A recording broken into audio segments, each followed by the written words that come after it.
Welcome to today's Fireside Chat titled ESG 101 for Startups and VCs. My name is Raphael Strauss and I'm the Content Strategy Manager at the Sasin Sustainability and Entrepreneurship Center. Please let me introduce our guest today, Jaclyn Seow. Welcome to the Fireside Chat. Jaclyn is Head of ESG and Impact at Openspace Ventures, where she oversees ESG and impact strategies as part of their responsible investment approach, including macroeconomic sensing, deal sourcing, investor relations, and due diligence. She also works with portfolio companies to operationalize ESG risk and opportunity assessment towards sustainable growth. Through the session today, we'll lead you Surawat Sam Promutin, our director here at Sasin SEC. Sam also wears the hat of Executive Director of the Bangkok Venture Club, the largest accredited angel investor group in Thailand. And he also has an extensive experience in startup mentoring. Not expensive because he does it many times for free. And especially he has a focused interest in deep tech. With that, I would like to hand over to you, Sam, to start the webinar. And I hope everybody enjoys the session, and please feel free to put on your questions in the Q&A feature of the Zoom webinar or in the chat box in the Facebook live stream. Thank you. Wonderful. Thank you so much, Raphael. Appreciate it. Just first of all, really briefly, before we launch into the conversation, I just wanted to say, our center is called the Sustainability and Entrepreneurship Center. And our school, our business school, Sasin School of Management, is very much centered around that theme that's reflected by the name of our center. The ethos, the values, the mission, the vision is all about the intersection between sustainability and entrepreneurship. One of the phrases that we often use is sustainability through an entrepreneurial mindset.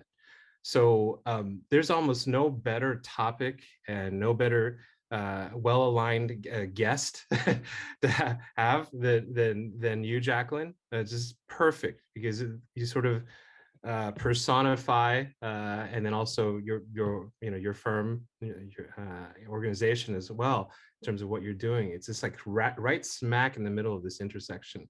So we're really, really excited to have you. Thank you. So first of all, thank you so much for joining us this evening. Thanks, Sam. I'm really happy to be here. So this time we're also quite excited because you've come with goods, with with some content, like not only to have a conversation, but you've got some data, some things on slides that we can also look at as we're having a conversation. So perfect. Okay, so did you want me to, should I go ahead and start? Yeah, please. And if I could just it's sort of this combination hybrid presentation and conversation. So if you allow me to interject and interrupt and ask you things along the way, that'd be great. Yeah, absolutely. I mean, I'm really not a fan of presenting one way. So I would love for this to be a conversation. And, honestly, anyone just put your questions in the chat as well. And, if we can't get to them now, we'll get to them later. So I guess how should I preface this, right? I know I called it ESG 101.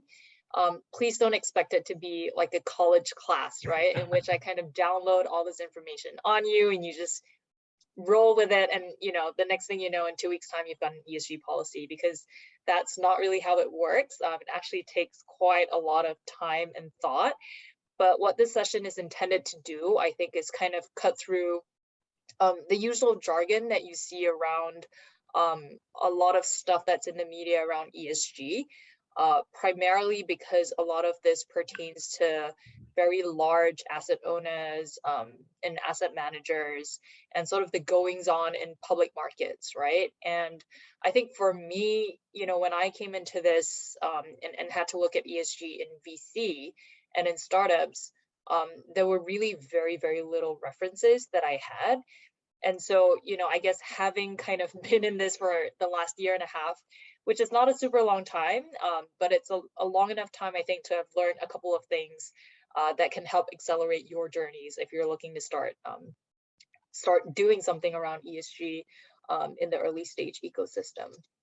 So let me start first with like a really quick introduction on Openspace, just so you know where I'm coming from when I'm saying all these things, right?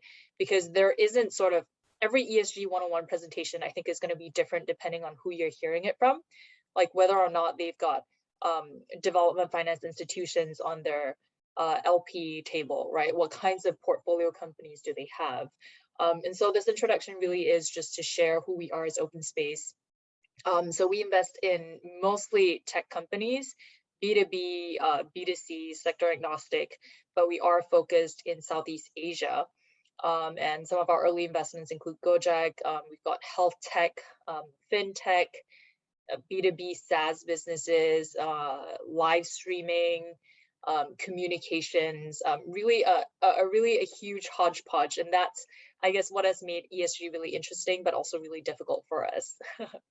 So almost, well, I guess more than 60% of our total commitment are from institutions, which include many that are really big on ESG and sustainability.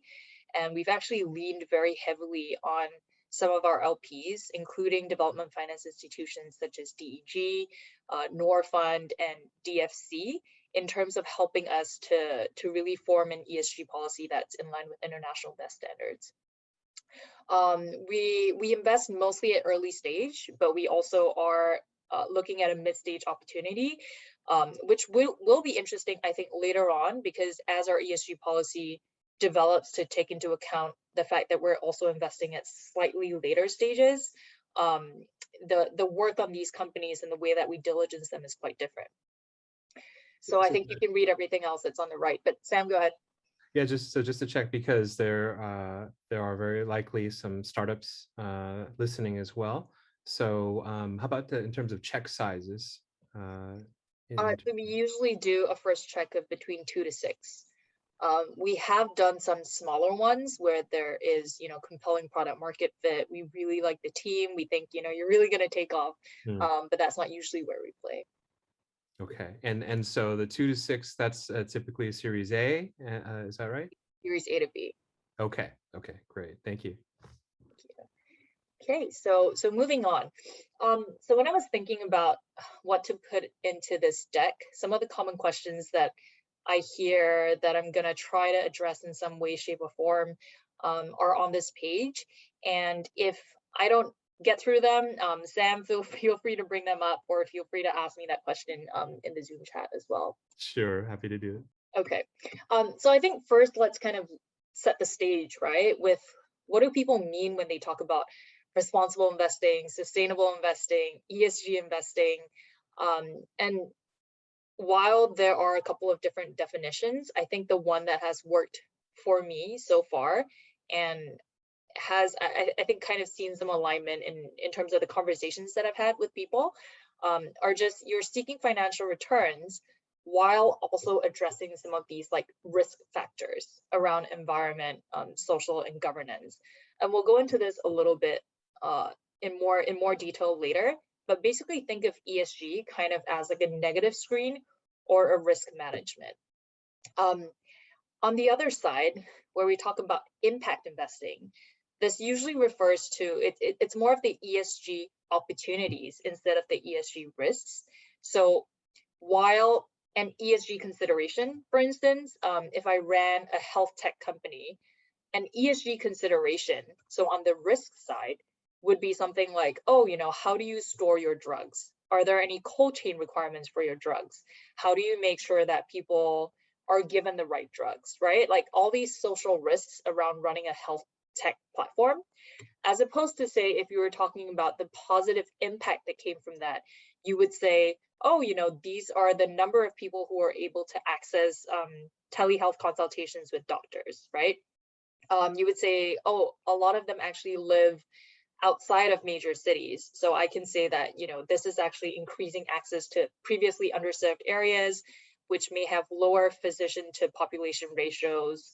You could say, oh, this compared to something else that would deliver the same health outcome is more affordable. So these are the impact metrics as opposed to the ESG, like sort of more risk metrics. And one of the things I want to say here is that impact investing or ESG investing often gets confused with grants or philanthropy or CSR. And I know the technical definition of corporate social responsibility technically includes all the things you do as responsible businesses. But if you look at, say, like jobs on LinkedIn, or just like generally people you speak to that have CSR in their titles, they generally look at more volunteering, whether it's by employees or like community outreach, that kind of work. So I think ESG, impact investing, and CSR or philanthropy are quite different things. So I want to just stop here because this is really, really important for ESG 101. And maybe, I guess, see if there are any questions, or if Sam, you think there's anything I should go a little bit more into. Yeah, just to double check the way you just phrased the ESG versus impact. So if you can go back to the previous slide, Liz. So negative screen, would it be accurate to say a negative screen is almost also kind of like a filter? So it's like saying, okay, if you're going to invest in some potential companies, but there are some criteria or conditions where you might eliminate them on the basis of these ESG considerations.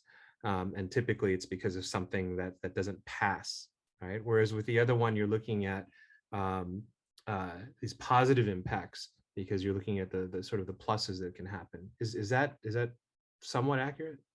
Yeah, so I would say it is somewhat accurate, but so ESG, I think, in addition to having a negative screen, maybe I should make that clearer as well. It's not just whether or not you pass, right? So we have, for instance, an exclusion list that says, oh, you can't deal in weapons, you can't deal in, hydrofluorocarbons that are being phased out.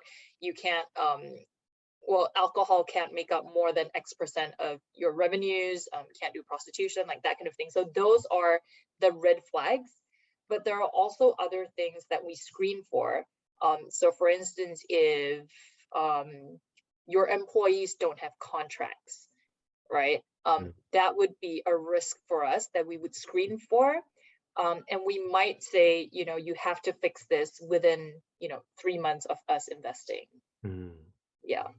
Okay. So it also includes things like that. It's not just things that don't pass, but things that we could invest still, but then require you to fix. I see. Yeah. I see. Okay. So thank you. Thanks. So I'll move on. So why are we talking about ESG and impact, right? So I think everybody knows the background. Climate change is happening. There's a lot of inequality, and I'm not going to go into that. What I'm going to go into is why ESG is starting to matter for us in this space, right? And here are kind of a little bit more detail in terms of what we're looking at when we talk about ESG, because sometimes when I speak to people about ESG for the first time, they just say, oh, but I'm a point of sale system, so ESG doesn't apply to me. But it really does, right? So what they're saying is, I'm not an impact startup, right? I'm not making these positive impacts. It's not my core business model to be bringing education to the masses, or to be, I'm not like a nature-based solution. But ESG matters to every business, regardless of what impact you're creating, right? And that's because it's just good business to be able to manage your risk, your non-financial risk, right?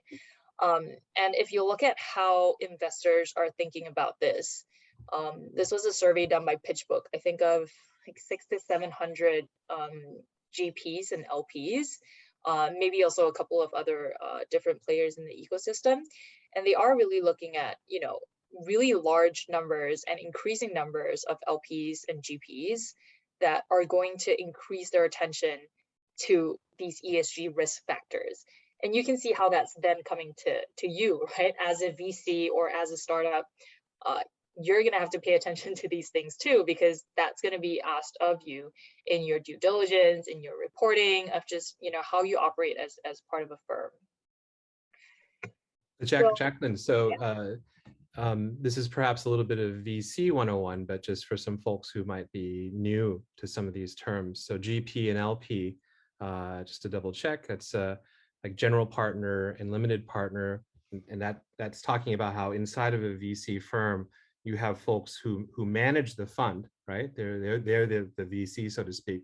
The limited partners are the people who invest into that fund, so they typically have a less active role.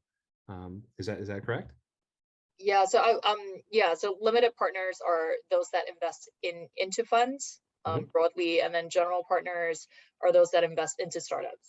So some of our LPs, so those that have invested into Openspace, also make direct investments. So they would be both LPs and GPs, whereas GPs are the ones that make direct investments into startups. So bringing that back to what you're sharing here, you're saying that almost 80% of asset managers incorporate ESG. So here you're talking about the GPs, right? The people who are managing. Yeah, well, it could also be, say, fund of funds, which aren't the asset owners, but also invest into funds. Okay. Or startups, yeah. Okay. And so these folks, a huge amount of them are already incorporating ESG into their frameworks. And then on the right, you're saying 3/4, so also a heck of a lot of the LPs, of the people who invest in a VC fund, they themselves are increasing their attention to ESG factors. Yes, I mean, if you look at this, like almost 40% are saying, yes, we already do some ESG, but we're going to do more, right? Wow. These are saying, yes, we're going to pay even more attention to ESG. And well, I mean, these guys have already fully implemented, but I suppose these would be the larger ones that are ahead of the curve. Okay. So point is, there's a heck of a lot of alignment within the various stakeholders inside of the VC, so to speak. Yeah, I mean, so it's also, I mean, people say it's going to happen, and I think someone reading a survey, they would say, well, of course you would say that, right? But I really am seeing it increasingly being asked by LPs and by GPs. So, I mean, once in a while, we'll have these calls with other investors who might be interested in investing in a portfolio companies. And ESG diligence is becoming a lot more thorough. It really is. Yes. And I'll talk a little bit about that later as well. And just by the way, we've been hearing that from other folks, not even strictly VC, just all sorts of fund management, and that are not even at all identified as impact. You know, they're just plain old funds, and the people who invest in them are increasingly concerned and prioritize these ESG criteria. Absolutely. So likewise, I mean, Openspace isn't an impact fund, right? And we don't have an impact threshold. We just work with the companies that do have positive impact to try and measure that in a way that's more accountable. Got it. Okay. So I think this kind of speaks to the same point, right? Which is a lot of asset owners and managers are signing on to the UN principles for responsible investment. And what this is basically, as a signatory, you declare to kind of invest in line with a few principles, right? So you require, for instance, disclosure around certain ESG metrics, which could include things around climate, diversity, governance, for instance. Whereas, you know, someone that doesn't sign on, right, is probably not going to be penalized.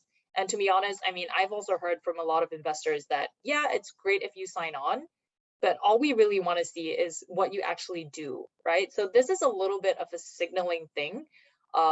It just says, yes, we've done it. It does force you to disclose how you integrate ESG into your processes, and there is a rating, but if you don't do it, like, you're not in trouble yet, right? But as you can see with these climbing numbers, it's very soon, I think, going to be expected of a lot of people. It's going to be one of these hygiene factors, right? It's just like, if you look at the development of accounting standards, it's really weird now to have a startup that's grown past a certain size that doesn't have an annual report and like financial statements that have been signed off by like a decent accounting firm. And I think it's going to be very similar for ESG in the future. Yeah. Yes. So I mean, the only question is how far in the future, right? And at this point, I would say you can still wait and see, but you know, at Openspace, we prefer to be a little bit ahead, right? Yes. I like to have a bit more time to get our ducks in a row. So so that's why, I mean, we also signed on to the UNPRI this year, but it's really more important for us just to have a policy that works. Interesting, the way that you just compared that. Some other colleagues in the ecosystem have also drawn a similar analogy, not only to the process itself, but the evolution of these processes. So in other words, folks talk about how the ESG and impact measures are all sort of in flux, and there's a kind of sometimes use the term alphabet soup. There's so many standards and things out there, right? But the same folks say that, yeah, but notice that similar things happened when we evolved into what is now our current day accounting standards. There was a time when all that was sort of uncertain and sort of pivoting and in flux as well. So we think it's a very similar phenomenon, and it's one of those things that might be integrated more and more, become more normal and just a normal part of everyday business. Yeah, absolutely. And we are already seeing steps towards that, right? So the IIRC, which I think stood for the Integrated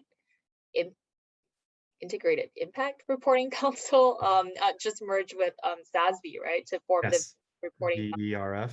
Yeah.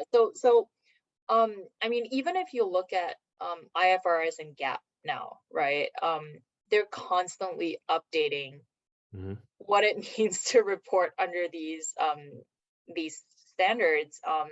And you absolutely will see that to continue to change. It's just that this is so much more in its infancy at this point. Right. Yeah. Great. So I will move on. So I guess just specifically on impact, because some of you might be interested in that, the AUM marked for impact obviously is also growing. And this was from, I think this was as at end of 2019. And I think TPG Rise Fund is still raising, but they also did a first close for a TPG, I think a Rise Climate Fund that had a first close of 5.4 billion earlier this year. KKR Global Impact Fund, I think closed. PG Life, well, PG is now Blue Earth Capital, I think. Not sure if they've closed yet, but maybe close to that. And Bain Capital, I think closed at 800 million. Yeah, so there is a lot more money flowing into impact, and obviously a lot of that is going to climate as well, as everyone would have seen.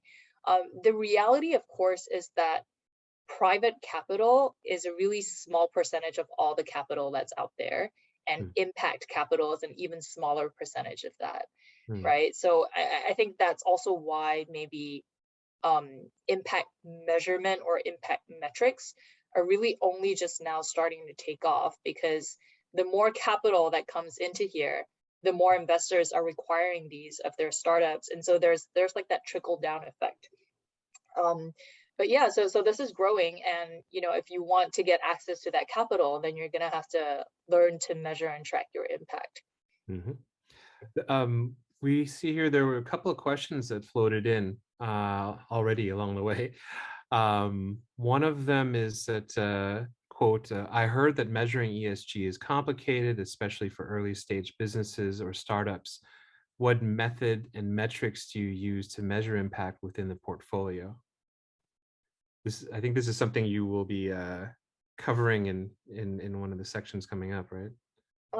Yeah, I'm not sure if I have like a full answer for that, but I can refer whoever asked that to our sustainability report that's online. So we released a sustainability report this year, and you'll see, because our portfolio is sector agnostic, that there are a lot of different metrics that we had to use in order to measure the different impact coming from different companies. So for instance, for the fintech companies, we would say X number of people got access to credit, right? Or access to, yeah, I think we did access to credit. We also looked at some portfolio-wide metrics. So we looked at, say, jobs created. We looked at livelihoods supported, which would include people who were not directly employed by certain companies. So the 2 million drivers on Gojek, for instance, would fall under that.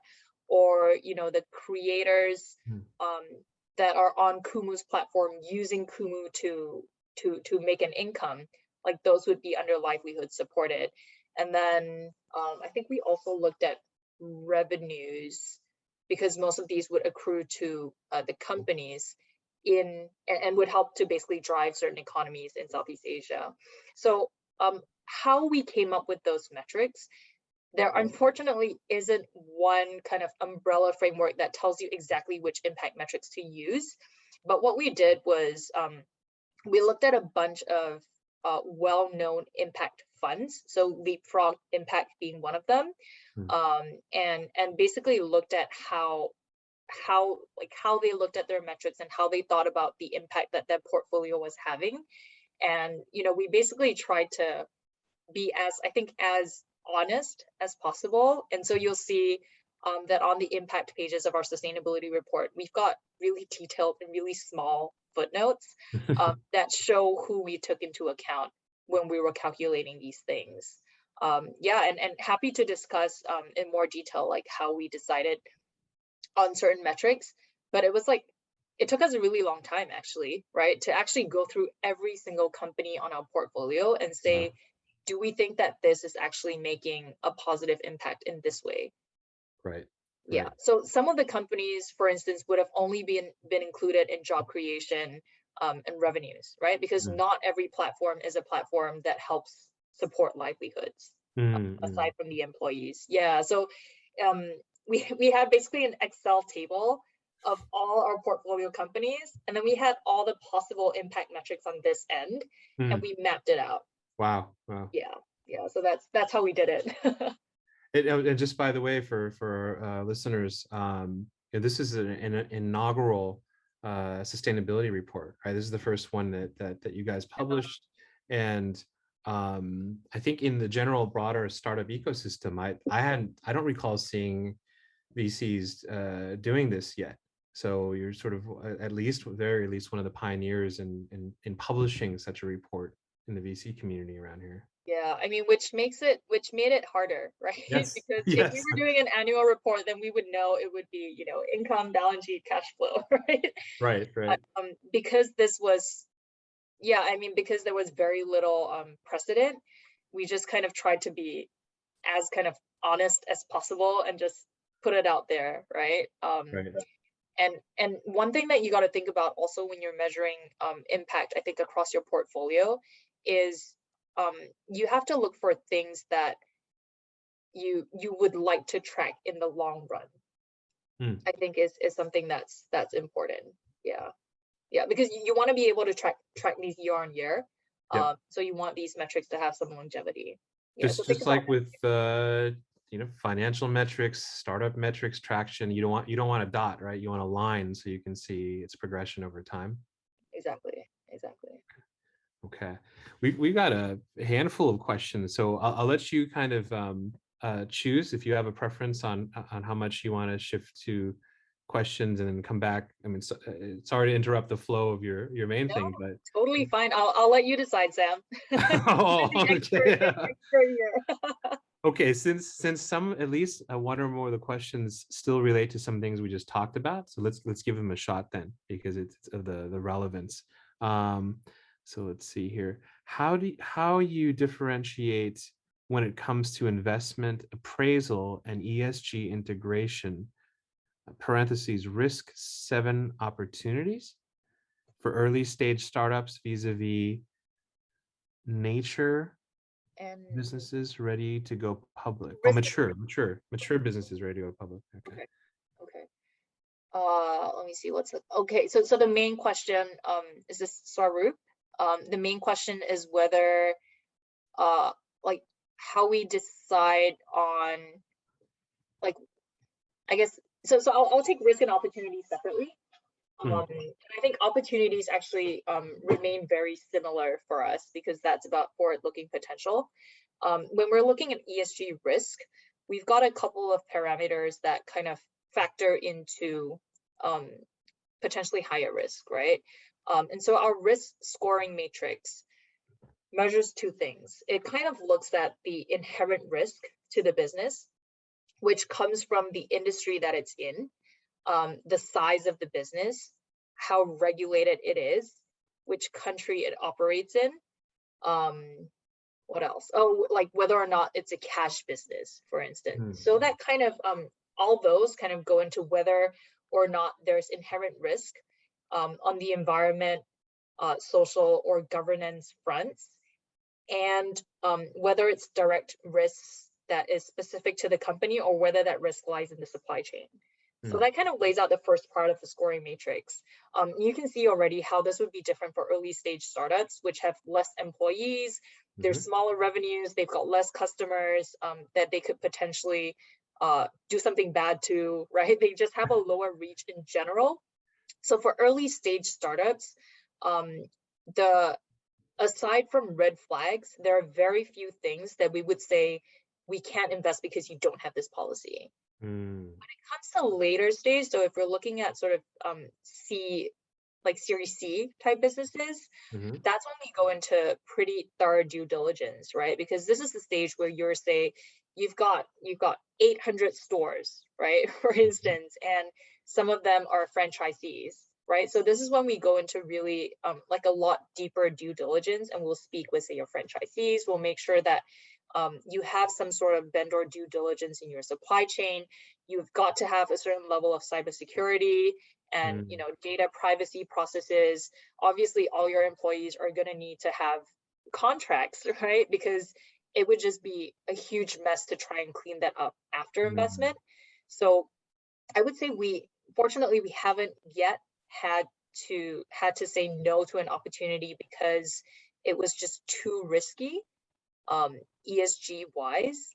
But I could definitely see us potentially doing it if say we were looking at a company that had employed, say, 3,000 people or 4,000 people, and half of them weren't being paid minimum wage, right? That would be a problem.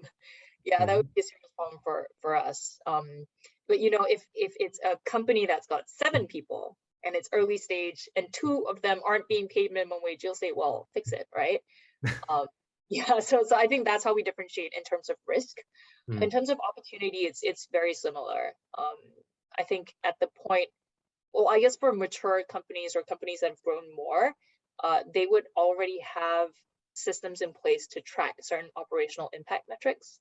But in here, I think what we're looking for is the commitment and the ability to track impact and to manage the risk of not being able to achieve that impact. Okay. Yeah. Clear. Okay, let's give you some space to go back to some of the things you're presenting, and then maybe we'll shift back to Q&A some more. Sure. In a bit. Okay, so this is kind of it's going back to a little bit what I said, right? That if you have good ESG practices, that can open the doors to capital. So Thai Union, I want to say it was earlier this year, did like a 400 mil sustainability loan. I think that was led by HSBC and BNP, and this was like really overwhelming response, right? And they had to meet certain KPIs. I think it was including visibility on the supply chain, maintaining their space on, I think it was the Dow Jones Sustainability Index. Yeah, but so it's not just these huge companies, right? Like I said, increasingly as we've been in conversations with investors, these are actual, I mean, not verbatim, but completely communicates the gist of what they said, which is, we need more information around ESG. We need to fly to this country and speak to, the people who are on this platform to figure out if it's really improving their lives as you say it is, right? And so for a lot of these, they were actually looking for third-party assessed impact metrics or third-party assessed ESMSs, so environmental and social management systems within the company itself. And so I think investors and therefore startups are really starting to sit up and say, well, okay, this might actually keep me from getting access to this money, which is a massive incentive. So yes. Yeah. So just by the way, real quick, a shameless plug for something that we do. So we run something called the SCG Bangkok Business Challenge at Sasin. It's Asia's longest running global intercollegiate startup competition. So folks come in literally from like 6 continents to, before COVID, they would actually fly in to compete too, hundreds of them from all over the world. But we were one of the very first competitions to introduce sustainability as a major part of the judging criteria, and also even a separate sustainability award as well. But the reason I'm bringing it up is what you're just talking about is a really key thing. So in our rubrics for judging, that's exactly what we're looking at, is like, even for these early stage startups, especially if they're claiming some sort of impact, is there a process in place? Is there third-party validation or a plan for it? Are the metrics, are they well defined? It's not just a general claim that what we're doing is something that's just broadly it's just good, right? Do you care enough and you take it seriously enough to measure it? Right? Yeah, exactly. Is it intentional? And I think that's the main thing also for a lot of impact investors. That one thing that qualifies it as an impact investment is you have to go in having that target, or that purpose in terms of investing, and which is why we're not, right, but right. we do obviously want to push that and make sure that it's more positive. Yeah, so I mean a lot of funds actually are being, I guess, accused of impact washing or greenwashing by saying that they're going to invest in this space to fight against climate change, but in effect they're just maybe investing in EVs or investing in a carbon financing platform without really going in with the right metrics to truly kind of figure out what the real impact of that investment is. Right. Okay. All right. So I guess I will just run through, but honestly, feel free to stop me anytime because I think the questions are more important. Okay. Yeah. So basically, I mean, this was just some of the sustainability reports that I pulled out from very large, obviously, players in Thailand, but it's not just it's not just large public companies that are doing sustainability reports anymore, right? You're also seeing startups that are Robinhood, obviously, that has a lot to apologize for, talking about being responsible to their customers. You see some fintechs, I mean, obviously kind of talking about how they keep your money safe, right? All this is about responsibility to the people and the customers that you serve. And, I guess a lot of people don't think about it, but this is part of ESG, right? This is part of your responsibility to your stakeholders and to society. Sure. Yeah. So, quick one, I guess, for VCs on, what are LPs looking at and what do you need to have in place if you're talking to an LP that is keen on ESG. I would say it's important for you to have someone that's responsible for it, that you really integrate ESG into your processes. So it really has to be at every point, right? Diligence, like monitoring, even an exit. And then for impact, of course, you need to have an impact thesis. I've just included some resources here as well. There's a really good guide by CDC and FMO on ESG and VCs. And one of the things we did a lot was to benchmark against the policies of some leading fund managers in this space. So if you look at Cinven, that's CINVEN, HarborVest, Navis, they've got really good ESG policies. Yeah, so integrate, pre-investment, post-investment, and also not just across your portfolio, but fund level ESG considerations, right? So what's your diversity as a manager? How many females do you have in your team? How many females do you have in senior management, in investments? What kind of benefits do you give your staff? Do you track your emissions, especially from travel? I mean, maybe not so much these days, but that used to be a big part of our emissions. And procurement policies, right? So do you have ESG requirements of your suppliers as well, to, for instance, make sure that there's no forced labor or that they're paying their workers enough, right? If you were to say to just print t-shirts, right? That's something that you ask of your suppliers as well. I won't go through the bonuses here, but these are just things that you can do that I wouldn't count as minimum requirements, but that are always helpful. So this is interesting because that last one you were talking about, it highlights that a VC as an organization doing ESG, it's a bit more complex than in some ways than typical businesses, because you're kind of layered. You yourself are an organization or a business, and then you invest in many other businesses. each of which require their own, ESG or have ESG considerations. So a lot of the things you were talking about earlier in the presentation are about evaluating ESG for your portfolio companies, basically your investments. But here you're now talking about even for yourself as an organization. Is that right? Yeah, absolutely. And so you have to walk the talk, right? Yes. Yes. And we actually had an investor. So I'm not sure how familiar you are, but grievance mechanisms, or kind of the ability to anonymously report any unhappiness and have that be taken up at a senior level, that's really important, especially in large companies, but also in small ones. So we actually had a potential investor that emailed our general inbox, right? Where we get people who want funding and all that. And so the potential investor emailed that and said, I'm just testing, right, to see if this actually goes out to everyone and it's seen by someone senior. So please reply to me. Wow. Yeah, so it's real, and we are definitely incorporating that into our diligence process as well. This kind of mystery shopper thing that exactly. That's what I was thinking. Mystery shopper. And then the other thing is at the top of your table here, you say someone needs to be responsible. You're talking about, well, in this example, it's you, right? It's like someone who's been assigned in the VC to specifically look after ESG. Yeah, so I would say it's double hatting is probably okay for, if you have a small portfolio and you have maybe an IM, take care of that. But increasingly, I'm definitely seeing more people that are specifically looking at ESG, because it's a pretty different skill set from investments, obviously. Right. Yeah. Let me take another question here. Let's see here.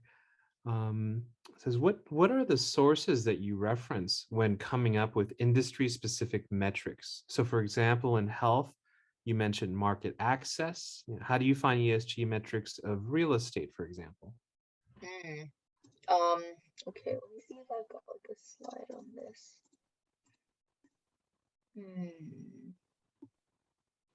Okay, so I don't think I have a slide on this, but I can answer it broadly.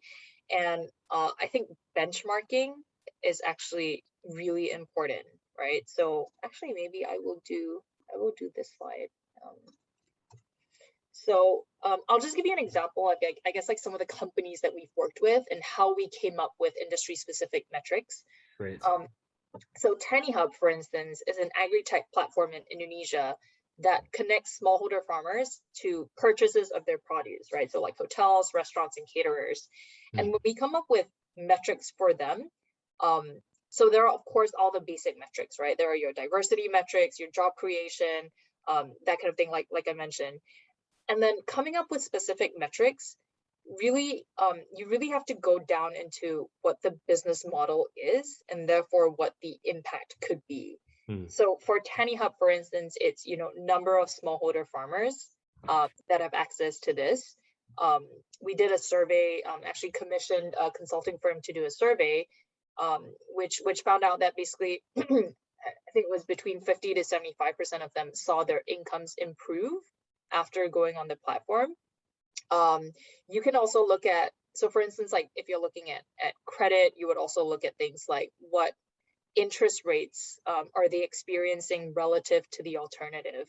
So there are some, I think, if you look at a bunch of the players in this space, they soon begin to converge on certain types of metrics. ESG metrics of real estate, I'm not super familiar, but I would say look at CDL, so City Developments Limited, which is in Singapore, and it's quite a leader in this space. Look at Capita Land. Sorry, my familiarity is more with the Singapore ones. There's Swire in Hong Kong that's really big on sustainability. Yeah, so I mean, I think look at benchmark to some of these public listed companies that have their sustainability reports readily available. Yeah, and you can also look at GRI as well as SASB. So GRI, I think, stands for Global Reporting Initiative, and SASB, Sustainability Accounting Standards Board, I think. But so Google SASB, and what SASB has is they've got different industry profiles And they actually have like really key material suggestions on metrics that you can use. So if you look at, say, the Walmart sustainability report or sustainability communications that they have on their website, they'll quote some of these GRI standards or SASB standards that they have found to be most relevant to their business. Got it. Yeah, so we looked at Walmart when we were coming up with potential ones for Love Bonito, which also, you know, is a commerce, right? Like e-commerce type business. So yeah, so that's why we were looking at Walmart, just to see who other people in the space use as well. How about an iris? Would that also be relevant for looking at these metrics? Yeah, so I would say iris is more for impact metrics. If you're looking at kind of ESG risk factors, well, so SASB has both risk and opportunity. Iris is more impact. Okay. Yeah. So also to who is it? Sarup. Yeah. So they merged, but so the Value Reporting Foundation has kept the SASB standards as well. So they've got an integrated reporting framework, but they also have the SASB standards that complement that. That's right. Yeah.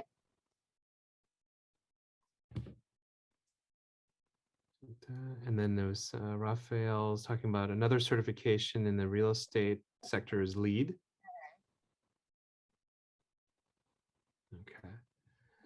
So this is good though, as we're going through some of these examples, we keep coming back to this theme that you established in the very beginning, which is again the difference between ESG and impact. And it really comes out as we look at some of these metrics and standards.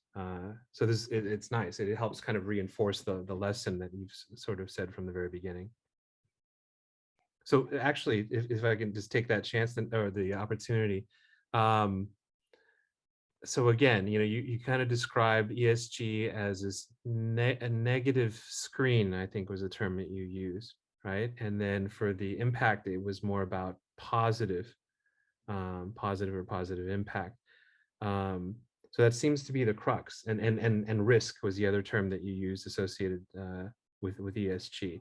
So it's basically, again, is ESG, if I put it a bit oversimplistic, but it's like you're looking for the damage that you could do. A little bit, right? yeah. It's negative stuff. You could hurt people, you could hurt your own people, employees, customers, other stakeholders, but it's like you're making sure that folks are not going to hurt other folks or the environment.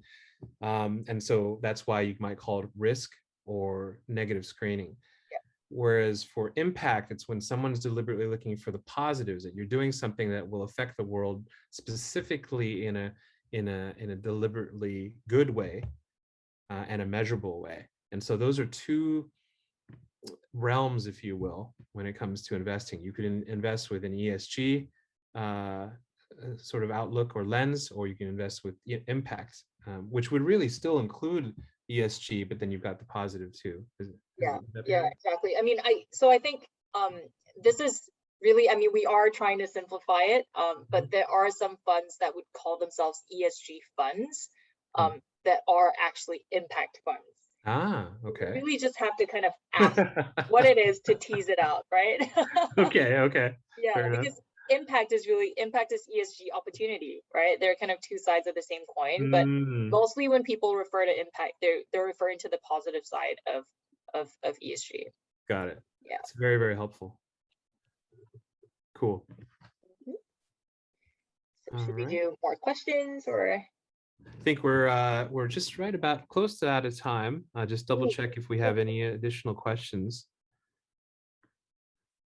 Maybe I can pull Raphael in here too. Raphael, any others that you see or you want to highlight for us? So let me come in. So we have one, I think, which is interesting because, of course, with ESG coming up, there is the question, is there capacity for consulting?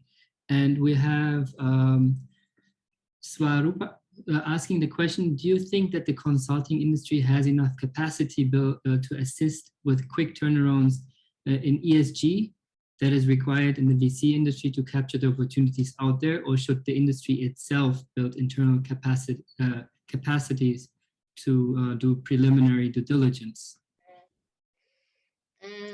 Yeah, so I mean, I'll answer this from my own perspective, and we've actually only worked with consultants to do very thorough DDs as opposed to quick turnaround DDs. So I wouldn't know. I imagine if you have them on retainer and you made the scope very specific, they could do that. But I also think that building the internal capability is just kind of the way to go moving forward. If you're going to be big enough to do this often, it's sort of there's this question you ask yourself if you need to have your own legal counsel or if you can outsource it. So once the volume gets large enough for you to do it yourself, then it just makes sense to do it internally. Thank you very much. I think that's quite important, just also to facilitate the general understanding of the matter.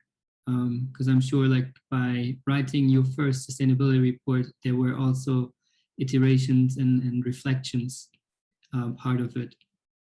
Yeah, I mean, also I think quick turnaround ESDDs are difficult to do. I mean, even for me, right?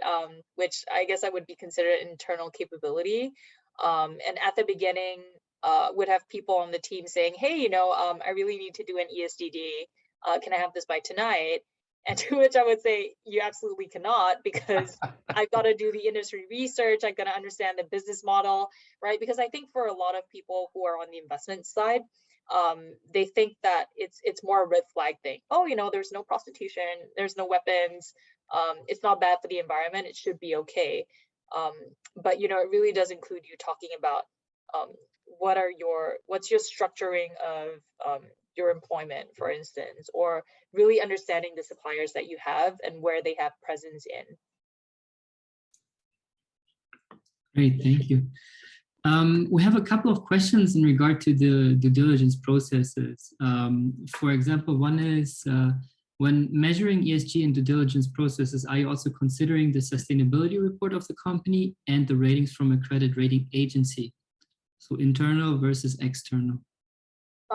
So at the startup stage, we really don't see a lot which have accreditations from rating agencies, but I would take that over sustainability reports, because there's really very little that's governing sustainability reports. And you can basically say whatever you want, right? And a lot of people have sustainability reports that have maybe portions that are third-party assured, and I would only take that. Or, you know, if they can show me operational, basically numbers that look like they were pulled out from an operational system as opposed to kind of given to me on an Excel sheet that were just typed in, because that's when you know that it's really coming from the system, and that those numbers are real. Yeah, so sustainability reports, I think, to me shows more commitment than kind of being the actual thing that I would go for. It's similar. I mean, if you look at finance, you would look at audited financial statements instead of something that someone just said. Yeah. And it's interesting that you make that connection. Basically, in M&A, you have a little bit of goodwill in transactions, and sustainability can seem at this point right now, if it's not foundation, the foundation is not in the data, as you mentioned, as sort of something similar. Yeah, exactly. I mean, it's like if someone says they created 2,000 jobs, then the next question you want to ask is, you know, or how much are these people being paid? Or, you know, is everybody on contract, on like a 6-month contract, and therefore not getting benefits, right? So you really got to ask a lot, I guess, the right questions about impact to figure out if it's real. Mm-hmm. Yeah. We have one question about the investor's mindset whether to consider positive impacts at the same time as avoiding negative impacts when investing. Basically, the approach taken by the EU taxonomy regulations, and if you would agree with that, or what's your position on it? Position being, should we look at both?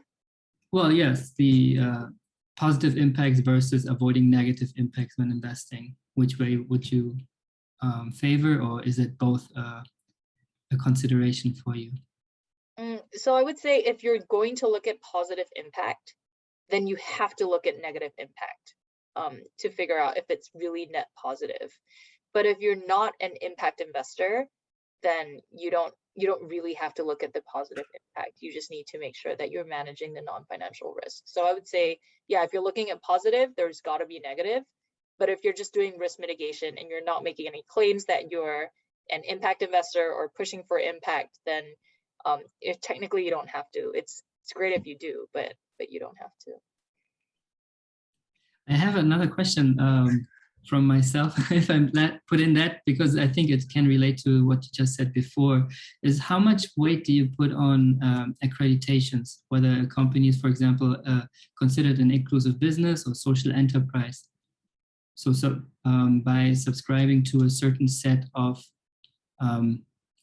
criteria or methodologies, so say, does that factor into your impact assessment or ESG assessment? Oh, do you mean what standards they align with in coming up with their metrics? Yeah, for example, yes. So for example, an inclusive business, say you mentioned the 15,000 jobs created, right? And registered inclusive business, impact business, for example, inclusive business can receive funding by a state entity in order to create such positions, but has to commit to a certain living wage instead of the minimum wage, for example. So, I mean, what if a company or a startup goes for a direction where they specifically mark themselves as an impact business or social enterprise? And how would you factor in such a bucket, so to say, such an accreditation in your investment considerations? By accreditation, do you mean it's third-party verified? Or yes, has to be. In order to receive special funding in those buckets, you have to have some verification. So, I mean, I would say because again, sorry, because Openspace isn't an impact investor, that's not one of the things that we look at when we decide whether or not to invest. For us, the positive impact is a huge bonus, and it's something that comes quite naturally for a lot of these businesses because they're in Southeast Asia. Yeah, so I mean, for us, it's not. It's not looked at as a main consideration. It's sort of we positively weight it, right? But so I mean, all things the same, if we had two that were exactly the same profitability, the same traction and everything, and one was an inclusive business, we would say, yeah, we'll take this one, right? Because why not? It's making even more positive impact. People are probably going to love it more. You know, it's going to have better employee retention, right? But it's really unlikely that you would find two that are exactly the same with just one differentiating factor. Thank you very much. All right, I think it's about time to wrap up. I'd like to throw in one last one for the benefit of any startups that will be listening, because I think a lot of things that we're talking about are a bit more on the investor side, whether it's as the VC or LPs. And so just as a last thing, for any early or mid-stage startups out there who are now becoming more and more aware of the importance of ESG, and that they could run into it with any investor, really, right? What are your recommendations for them, and how to prepare, especially if they may feel overwhelmed at first and think, there's this whole infinite universe of stuff that they could go do, you know? Yeah, I mean, so I just pulled up this slide, which is pretty similar to the one that I did for VCs. And you really need one person to do it. I've seen startups where, you know, the ESG person is the person in charge of corporate communications or PR, or the person in charge of HR.